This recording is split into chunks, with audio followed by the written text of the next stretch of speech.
Estou aqui novamente para te ajudar a compreender os conceitos que vão te ajudar na resolução das atividades do caderno. Você vai ter autonomia total para conseguir compreender e resolver as questões. Vamos lá? Hoje é reta final. Vamos falar um pouquinho sobre as lendas? Essa imagem linda é de uma lenda iorubá, Iemanjá, a mãe cujos filhos são peixes. Olha que imagem linda. Agora nós vamos ver as características das lendas. As lendas são repassadas oralmente, então elas podem ter o mesmo contexto, mas ter modificações de acordo com a cultura local, ok? Elas são fatos fantasiosos e fictícios.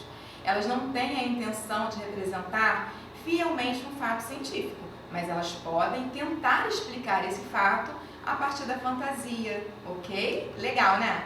Elas podem ter caráter religioso ou mitológico, apresentar seres mitológicos, seres irreais. Elas fazem parte da cultura popular. É muito importante. Elas são marcos culturais da cultura. E agora nós vamos ver um pouquinho das características dos contos. Tanto as lendas quanto os contos são narrativas.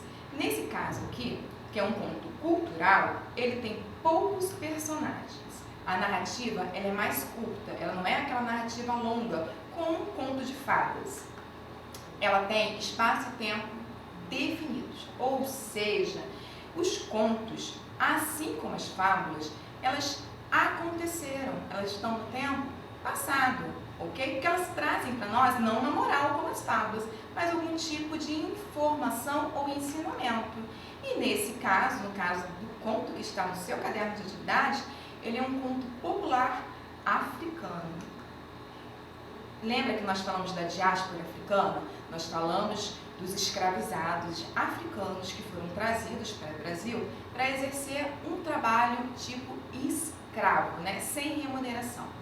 Aqui nós temos algumas imagens que mostram o tipo de trabalho realizado por esses africanos escravizados. E nós percebemos nas imagens que não existe uma preocupação com a qualidade, o bem-estar, né? A qualidade de vida e o bem-estar desses sujeitos que estavam aqui trabalhando na época colonial, imperial, ok?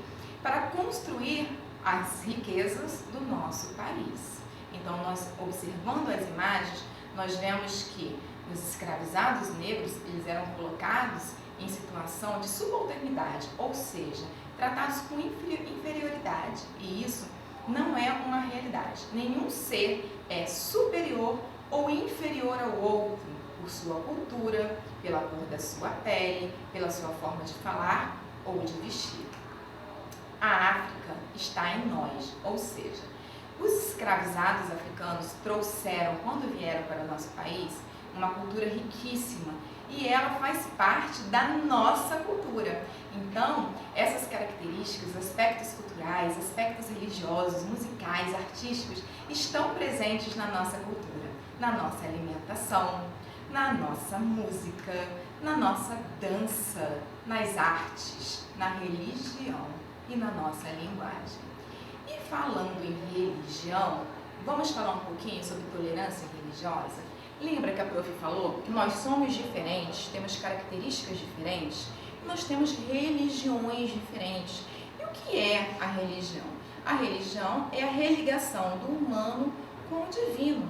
Esse divino pode ser Deus para os cristãos, eles podem ser as forças naturais para as culturas indígenas, ele pode ter várias representatividades.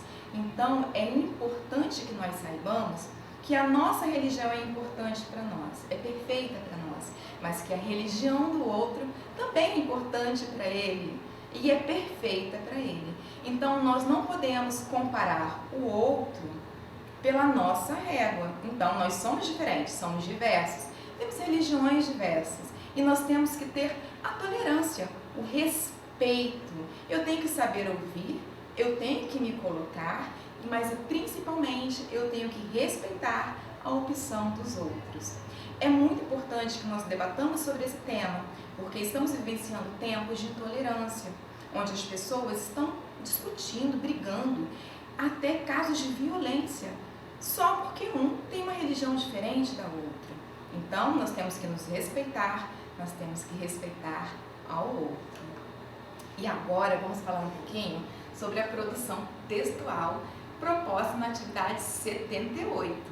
Nessa atividade, você vai fazer um convite para debater assuntos relacionados ao preconceito racial. Então, pense no interlocutor, para quem você está escrevendo, para você optar pela melhor linguagem. E a unidade estrutural do texto que você vai utilizar. Ele precisa ter data, destinatário, uma mensagem clara e curta, despedida e remetente. E faça sempre a revisão da sua escrita. Aqui no nosso cartaz, vidas negras importam. Todas as vidas importam. Mas trabalhar a questão do racismo e o que ele traz de malefício à nossa sociedade é essencial.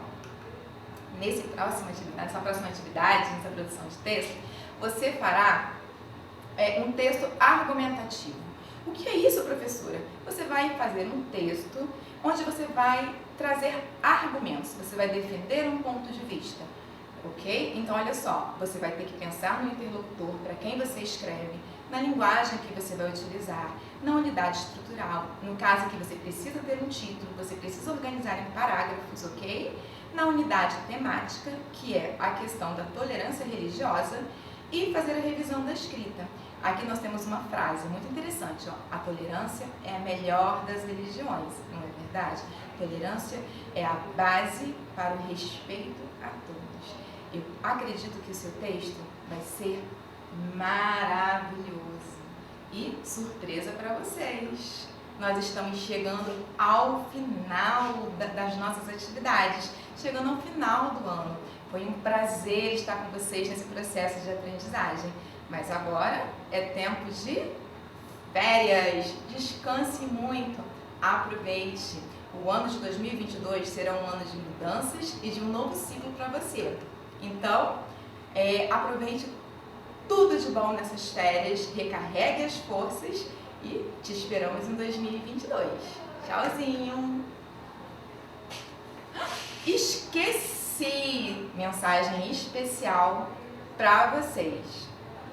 Namastê, Salam Aleikum, Axé, Deus abençoe a todos. Até a próxima, pessoal!